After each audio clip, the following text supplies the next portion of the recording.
Ang halaman, tula ni Ginang Imelda D. Tejano.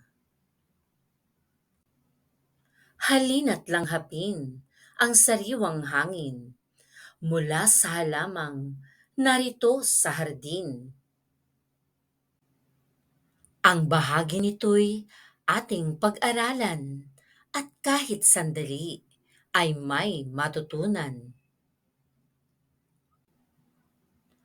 Katawan at tangkay, naghahawak kamay upang umagapay sa dahong malabay.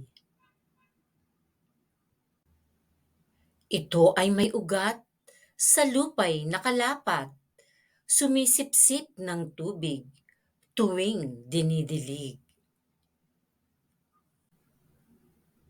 Ilang buwang lilipas, ikaw ay magugulat, magandang bulaklak ay mamumukadkad. Ang dahong luntian, kapag naarawan, gagawa ng pagkain sa halamang hirang.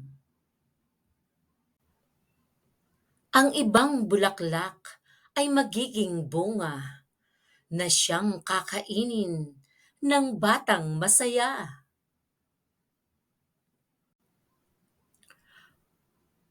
Magtanim sa paso o hardin upang balang araw tayo'y may kainin. Ang halaman ni Ginang Imelda D. Tejano.